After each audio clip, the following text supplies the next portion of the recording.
What if the laws of Teyvat itself are what's hurting people? That's the question we've been grappling with for almost 6 years now, and Snezhnaya has always felt like the place where we would finally go to war with Celestia, with the rules of this world, and most importantly, with the heavenly principles. And that question sits at the heart of Snezhnaya's new teaser, Transcendence. The Tsaritsa seems to believe that Teyvat's current world order is built on rules that are cruel by design. Rules that decide who gets to live, who has to suffer, what memories are allowed to be remembered, and what people's fates are supposed to be. But Project Stuzha might be her attempt to find a way out of this messed up world. If the dreaded Project Stuzha is meant to free Teyvat from a broken system, the teaser makes it clear that Snezhnaya is unfortunately the one paying the price first. The country's already divided over this project, and there are people who want it to stop. But when we get to the Tsaritsa's story, I think we start to understand why she sees this world so differently. The Tsaritsa doesn't think death is the worst thing that can happen to someone. There may be something worse. Tragedy shaped her entire view of the world. She's a mother, she had a child, and whatever happened to her family may be why she hates the idea of divine blessings so much. Today, we're doing a full lore analysis and breakdown of Genshin's brand new Transcendence teaser. Our first real look at Snezhnaya and the story ahead. Then we'll get into all the juicy theories, like who is the father of the Tsaritsa's child and more. To understand the Tsaritsa's plan, we have to start with the person who tells us what this entire story is about. Vodyanitsa. Yes, my daughter, Lohan's sister, our family's growing. The teaser opens with Vodyanitsa performing on stage. She's the prima soprano of the Korolevsky troupe, and she's also a stolen fae. Narratively, she kind of sits at this interesting intersection between Snezhnaya's public culture and entertainment and its ancient mysterious history. Love that for her. She says the rules that govern this world are all essentially curses. So to live by the rules means to suffer under the sum of all curses. This is basically an underlying theme we can expect in Snezhnaya's Archon quests. The people of Teyvat are living under a system they might not even fully understand. And eventually, someone's going to reach a point where they decide they can't keep living under those rules anymore. Then Alosha asks if she's talking about the snowstorms, Project Stuzha, or the Tsaritsa, which are the core problems we're about to encounter. Snezhnaya is cold, harsh, and difficult to survive in. Its people have to live with hunger, danger, isolation, and a landscape that can quite literally kill them at any time. I'm getting flashbacks to Dragonspine. The cold doesn't care whether someone's kind, innocent, or loving. It just takes what it takes. Then there's Project Stuzha, which has become a major problem due to the choices made by the Fatui. The way resources, safety, military power, and even people's futures can be controlled by leaders who are so far above them that ordinary people have no real say in what happens next. And then Alosha brings up the Tsaritsa herself, which is sad to think about. Does that mean Snezhnaya's ruler is also part of the problem? But Vodyanitsa seems to be talking about the deeper rules of Teyvat itself. The heavenly principles built Teyvat's current world order around laws of fate, life, death, time, space, etc. It governs Teyvat through an imposed system of laws that can be enforced through curses. So when people defy the order, they get cursed. We've heard about curses a lot in Genshin. The curse of immortality and the curse of the wilderness being the biggest. The clearest example of them is Khaenri'ah. After the cataclysm, the people of Khaenri'ah were punished. Pure-blooded Khaenri'ans were cursed with immortality, while others were transformed into monsters, namely hilichurls. And the horrifying part is not just that people died. For some of them, death was taken away. They were forced to keep existing while their bodies and minds slowly broke down. With the curse of immortality, survival isn't always mercy. Sometimes survival itself is the punishment. Just imagine being immortal, watching everyone you love grow old and die while you're forced to keep living in a world that feels more and more unfamiliar to you with every passing year. And I think that may be a setup for a huge part of the Tsaritsa's story. Later in the teaser, she says that death is not the enemy of love. That's such a strange thing to say unless she's seen something worse than death. The true horror of Teyvat is that there's a system or authority deciding who can live, who must die, what memories matter, what kind of love is allowed, what fates people are allowed to have, and what price they must pay for divine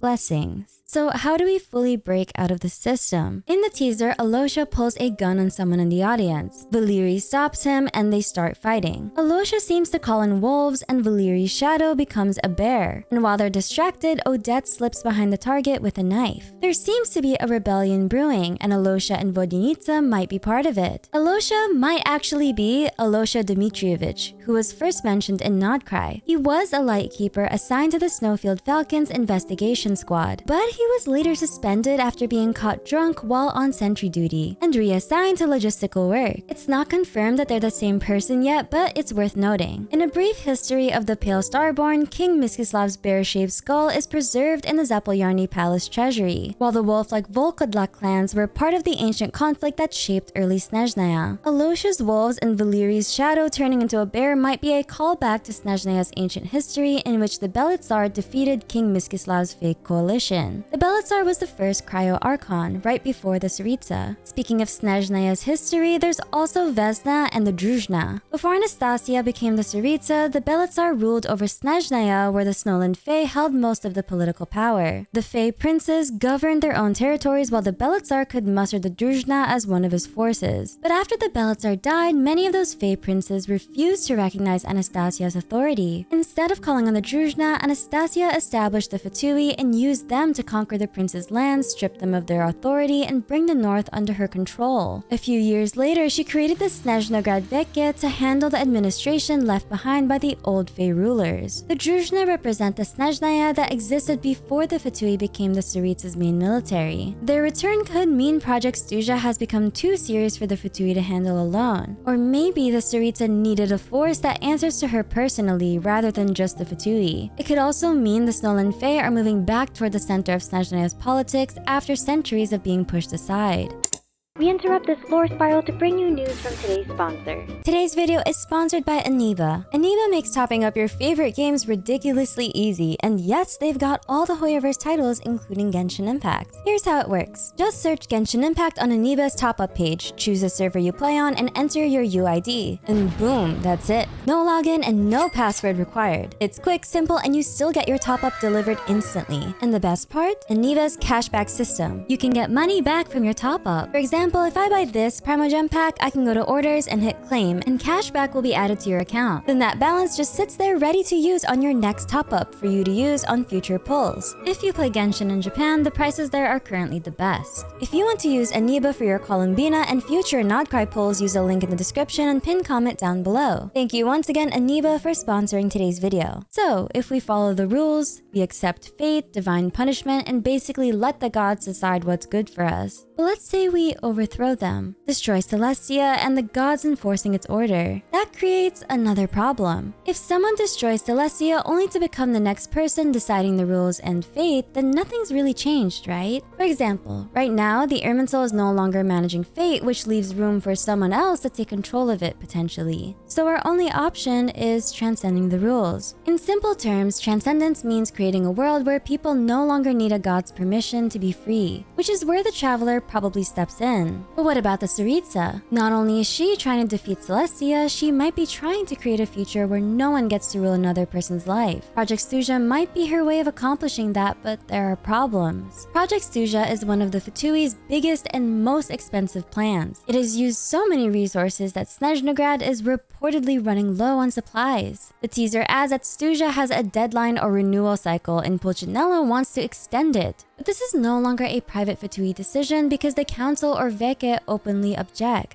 Every city in Snezhnaya is built around Kresnik's torch, which provide the heat and energy that allow people to survive in a nation this cold. But suddenly, the torch has frozen over. We don't know if Project Stuzha specifically caused the torch to fail, but it could be a consequence of it. So what could Project Stuzha possibly be trying to accomplish that is worth risking the entire infrastructure of the nation collapsing? Stuzha means severe cold, and a strong theory I have for this is that Project Stuzha is meant to create a temporary state of suspension. connection, stasis, or preservation. It'd be a moment or situation where the heavenly principles can't react normally. Cryo fits the idea of preservation perfectly. Ice can preserve something that would otherwise decay. It can hold something in place for a certain amount of time or forever. So Project Stuzha may be trying to create a situation where Celestia can't immediately punish, retaliate, or suppress whatever the Tsaritsa is trying to do. Project Stuzha also involves something called Mistletoe. Mistletoe is the name of an ancient sword from Norse legend. It originally belonged to Thrain, an undead king. Genshin's Capitano is also named Thrain, and like the figure from the myth, he's been denied a normal death after Ronova cursed him with immortality. The connection is probably intentional. In Natlan, Capitano defeated Ronova by using her own rule against her. He forced her rule over death to contradict itself. That might be what Transcendence looks like on a smaller scale. And maybe this is the kind of weakness in the heavenly principle system that the Tsaritsa was trying to find. I'd like to believe that Capitano was testing a theory of hers, but his actions in Natlan may have shown that even divine rules can be turned against the gods who made them. Speaking of the Tsaritsa, I can't believe we're finally seeing the Tsaritsa. I'm actually really happy she's an original design and not an XP. Her full name is Anastasia Feodorovna Snezhnaya. Anastasia comes from the Greek word anastasis, meaning resurrection. Her name could be a reference to Grand Duchess Anastasia, the daughter of Russia's last Tsar, whose death became surrounded by rumors that she had somehow survived. Or Anastasia Romanovna, Russia's first Tsaritsa and Ivan IV's first wife. She was remembered as a gentle influence on Ivan, and after her death, his rule became far more brutal. So her name may hint at the ideas we might see in her story. Losing family, the hope of someone's survival, the pain that remains after someone you love is taken from you, and perhaps resurrection? The Tsaritsa says she sees divine blessings as something worse than death. She talks about two examples of false rescues. Driftwood gives a drowning person something to hold on to, but it might not actually save them. False warmth can comfort someone who's freezing, but it doesn't actually keep them alive. To her, that's what the gods do. They offer something that looks like salvation or rescue, but only on their terms. So who is she trying to save?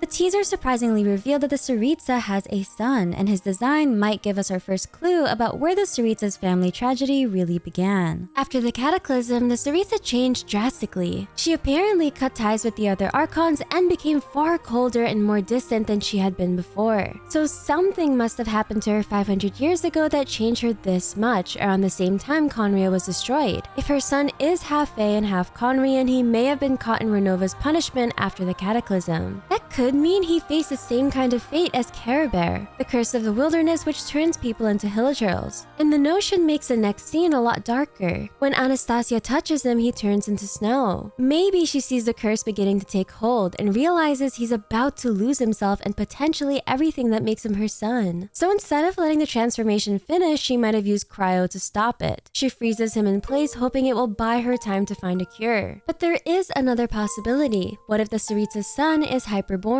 At first, the star-shaped pupils make you think Khaenri'ah, of course. But Sutervoinen's story gives us another explanation. Sutervoinen was the voyager who came to Teyvat from outer space, fell in love with Goitar, the first angel, and helped lead Hyperborea's rebellion against Celestia. Sutervoinen's mind actually travels across the stars, and she possessed the body of a Hyperborean boy. And that boy is specifically described as having star-shaped pupils. So star pupils aren't only a Khaenri'ah trait, it seems. They might also be an older trait connected to Hyperborea and its surviving bloodlines. The heavenly principles spoiled her love in a way that feels very similar to what happened to Goitar and Sutervoinen. They were separated and had their memories wiped. But there might be an even bigger connection here, and Hyperborea could be part of Khaenri'ah's ancient history. Khaenri'ah was founded by refugees after the War of Funerary Flame, the war between the heavenly principles and the Dragon King Nibelung thousands of years ago, the same war that saw the fall of the moons. So it's possible that survivors of descendants of ancient civilizations like Hyperborea helped form the later nation of Khaenri'ah. I don't mean to say that every Khaenri'an is Hyperborean, but that Khaenri'ah might have descended from Hyperborea and nations like it. Nations that were once part of the unified civilization of the heavenly principles from thousands of years ago. Which is honestly kind of crazy because one of my earliest Genshin videos ever covered the idea that Khaenri'ah may have descended from the unified ancient civilization. So if the Tsaritsa is the child's mother,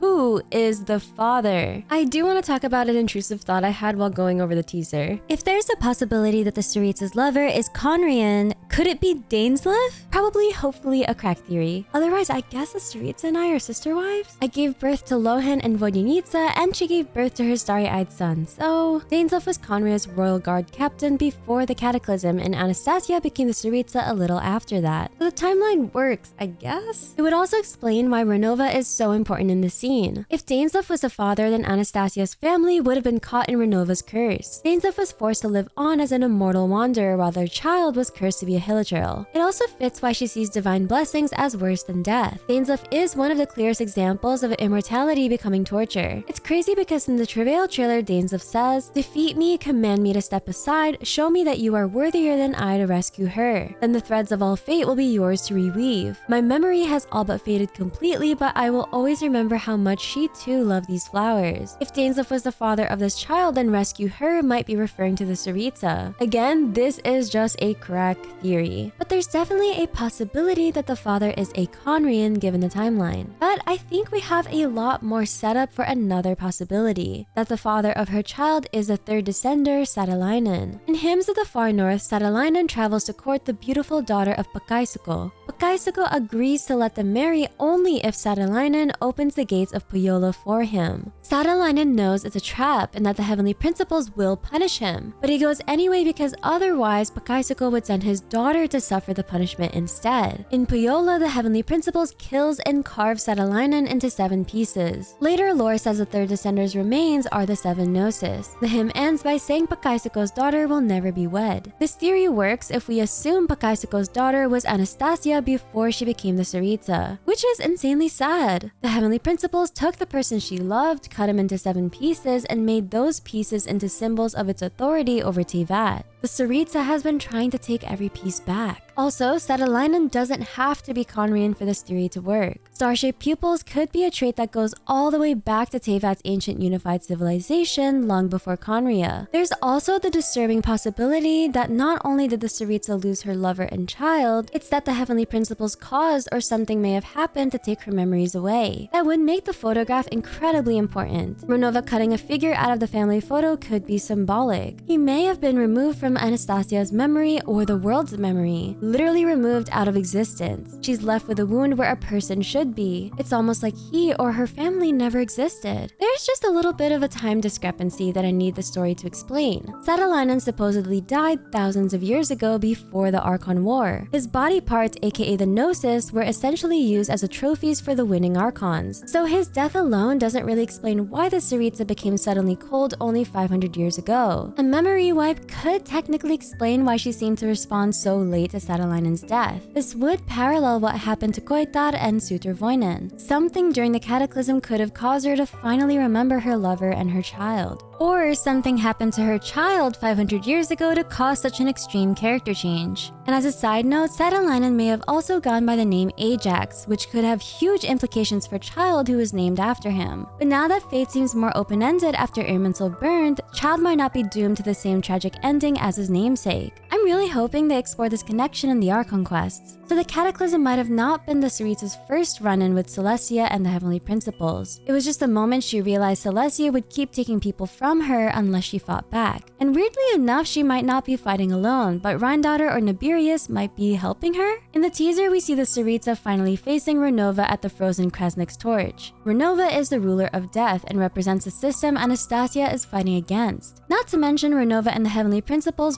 probably had a hand in what happened to her child and her lover. Also, Noi is kind of suspicious, because why does he have what looks like Renova's portals tattooed on his neck? It would be wild if there was actually a group of Fae who were loyal to Ronova or even acted as her emissaries. I'm sure some of them were probably not happy when the Tsaritsa took over. Meanwhile, Rhinedottir is at the opposite side of this conflict. While Renova represents death, Rhinedottir through Nibirius is connected to life and creation. Rhinedottir understands how to create life and cross boundaries that most of Teyvat treats as impossible. But her creations have shown us that making life doesn't always lead to something good. It can be beautiful, but it can also be tragic or monstrous. I love the prospect of them interacting so much because Rhinedottir is technically also a mother. So she may understand exactly what Anastasia wants, but that doesn't mean she fully agrees with her methods. But Anastasia might need her help, maybe creating new vessels for her child and her dead lover perhaps? The Tsaritsa and Rhinedottir are playing chess with the Gnosis. Notably, the Geognosis and the Cryognosis are still active on the board. Zhongli does still have the contract to end all contracts, and we still don't completely know what that entails. Rhinedottir warns her, however. The Tsaritsa may think she's beating Celestia at its own game, but what happens if she succeeds? Let's say she collects all 7 Gnoses, defeats Celestia, and becomes the new supreme authority over Teyvat. At that point, she didn't really destroy the system, right? She just took Celestia's place. Or maybe she does destroy Celestia, but only by sacrificing the world or Snezhnaya in the process. And that brings us back to Transcendence. The goal has to be finding a new way to end the system without making someone else its new ruler. Transcendence might mean escaping the need for any god, shade, archon, or divine system to decide what people are allowed to do in the first place. The story has already shown that the rules of the world are not completely fixed. Natlan's Night Kingdom works differently from ordinary ley lines. There's no more Irminsul, it's been replaced by Aru now, and that may be where the Traveler comes in. The Traveler is a descender, a being that stands outside Teyvat's system and fate itself. They can remember truths that systems like Irminsul or Aru might erase or distort, which thematically is huge if Anastasia's tragedy might involve altered memories or false versions of her loved ones. So what could the Snezhnaya Archon quest look like?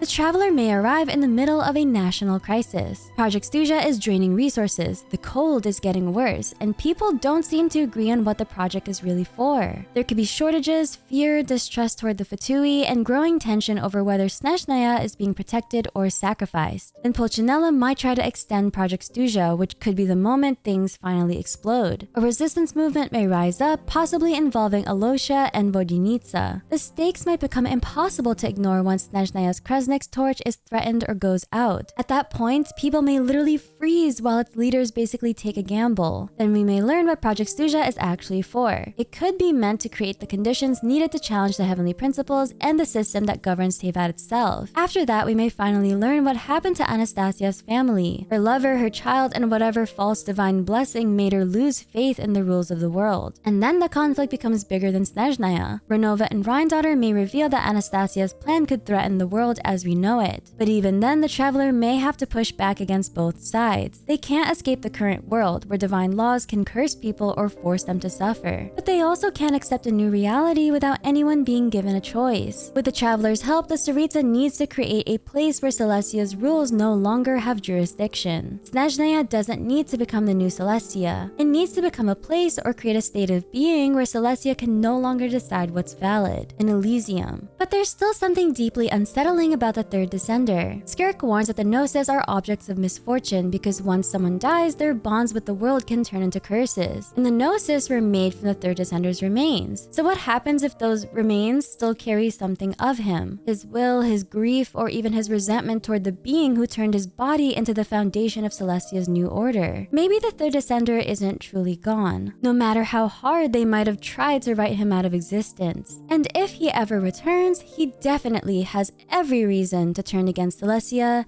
and the whole world, should he choose to. I can't believe I've been covering Genshin lore for over 4 years now, and somehow we're already this close to Snezhnaya. It feels so unreal, and hopefully playable Minsleif isn't too far behind, right? This teaser dropped at midnight, and I still haven't slept, so forgive me for getting a little sentimental. But genuinely, thank you so much for being here and for sticking with me for all this time. I really can't wait to see where this journey goes next, and I can't wait to unravel every new lore thread and theory with you all. And as always, it's been, and always will be, a pleasure to be your leafy lorekeeper Minsleif, who reads the Genshin Impact lore so that you don't have to.